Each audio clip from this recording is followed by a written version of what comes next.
और ये वही कर सकते हैं क्या? दुनिया बनाना, बना के चलाना, चला के मिटाना तेरा काम है। दुनिया बनाना, बना के चलाना, बना के चलाना तेरा काम है।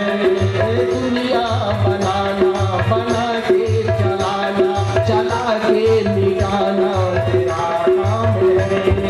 दुनिया बनाना, बना के चलाना, चला के मिटाना तेरा काम है।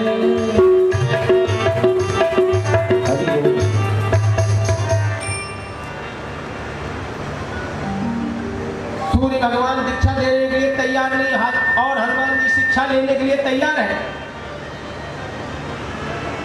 और सूर्य भगवान हनुमान जी को बालक, अब भी बालक ही समझ रहे,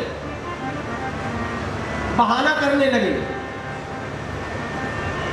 और हनुमान जी चले पहुंच गए सूर्यदेव के भगवान पास में। तुलसीदास जी लिखते हैं, भानु पढ़न हनुमान गए, भानुमान हनुमान गए, भानुमान हनुमान शिशु के लियो फेर फारसो, पाछले गगन गम गगन मगन मन को न भ्रम को बालक बिहार को।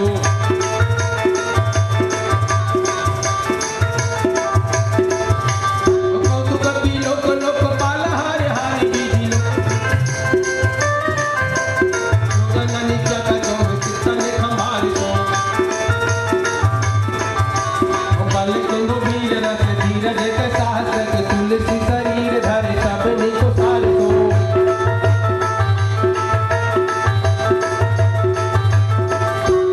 तुलसी शरीर धरे सब निको सार दो।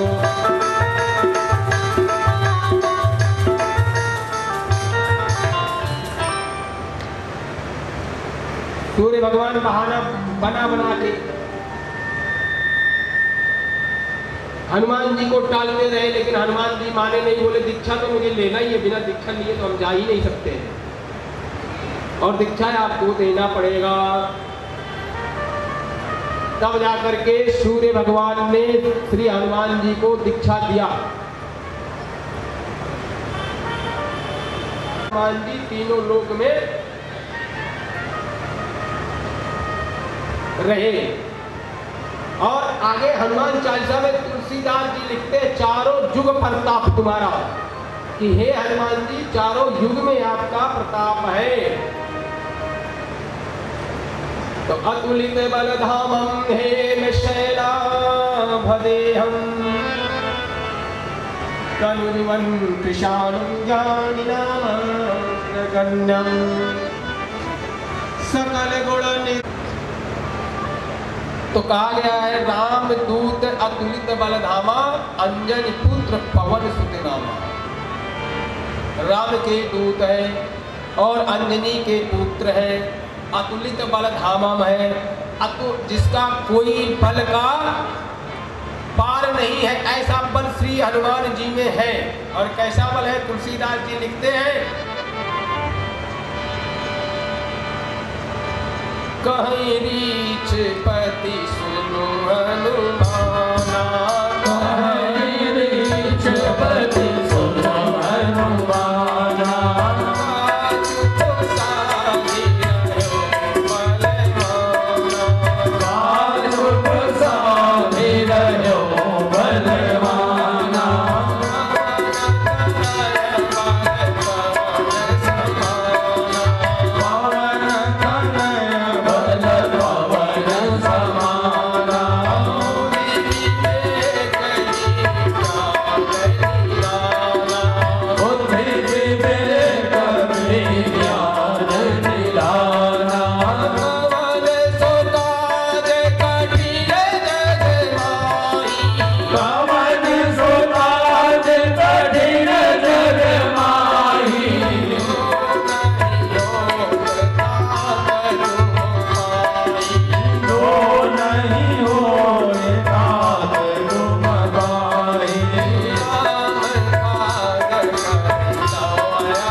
होते हुए भी श्री हनुमान जी को अपने बल का भान नहीं रहता, याद नहीं रहता कितना बल है।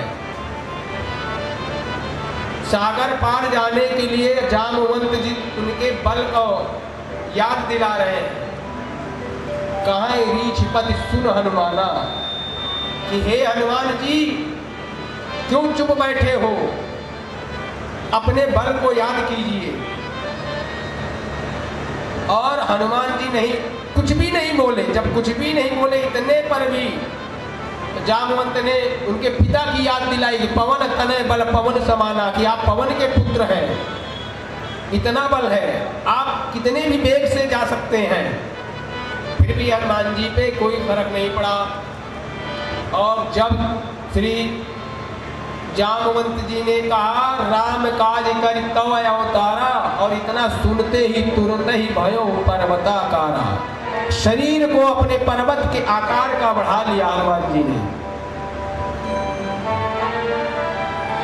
और उससे पहले जितने भी वानर थे, चाहे अंगद हो, सुग्रीव, जितने भी वानर थे, सबने अपने अपने बल का बखान किया। निज निज बल सब काहू भाखा, अपने अपने बल को बोल बताने लगे।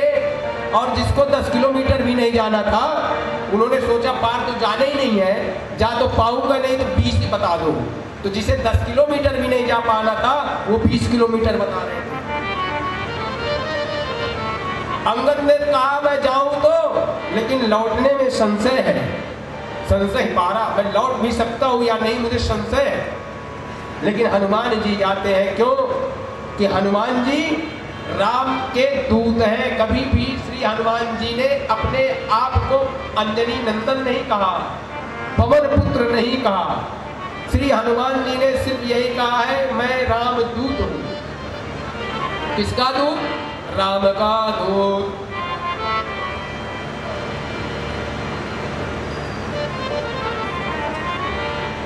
और जामवंत की यह बातें सुनकर के श्री हनुमान जी लंका को जाने के लिए तैयार हो गए। लेकिन पहले या तो जान लेते हैं हनुमान जी में बल कितना है। अतुलित बल धामा में रामदूत, अतुलित बल धामा।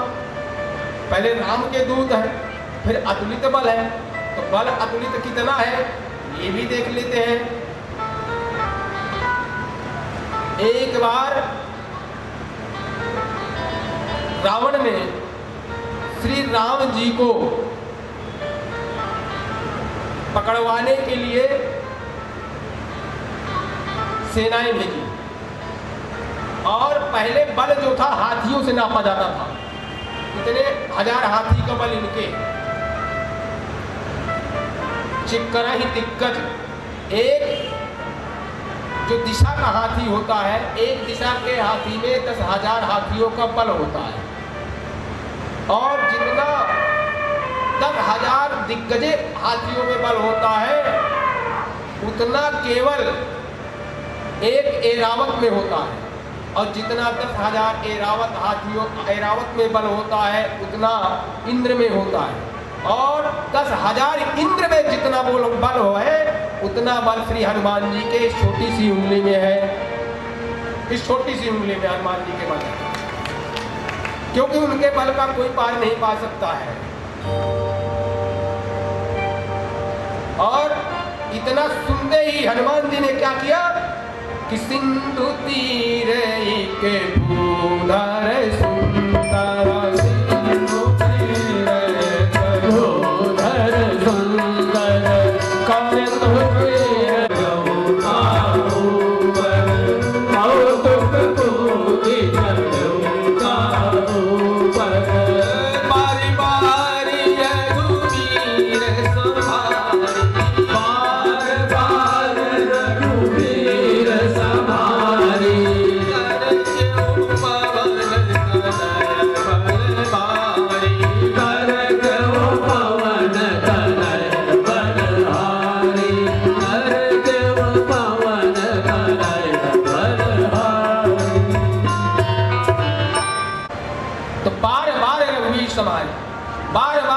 श्री राम को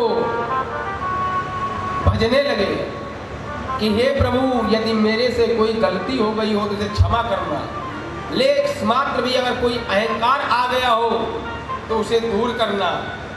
क्योंकि हनुमान जी कौतूहलवश कूद करके उस पर्वत पर चढ़ गए थे और राम जी का चिंतन बार बार करने लगे और कहने लगे, हे प्रभु, मैं तो आवेश में आकर के इस पर्वत पर चढ़ा और अब आगे जाने लगे। जब आगे जाने लगे तो क्या हो रहा है, जही गिरि चरण देहि हनुमंता, जही गिरि चरण देहि हनुमंता, चले उसका पाताल तुरंता, चले उसका पाताल तुरंता।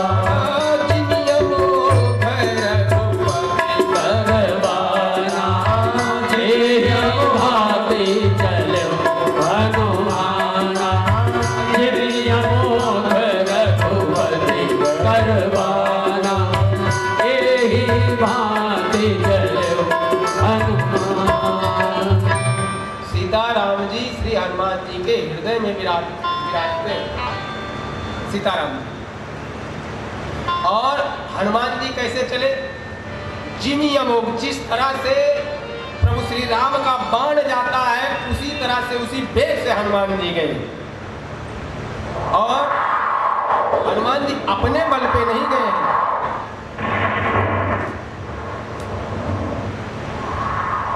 जो वेग था, जो बल था, जो शक्ति थी, वो श्री राम के हाथों में थी।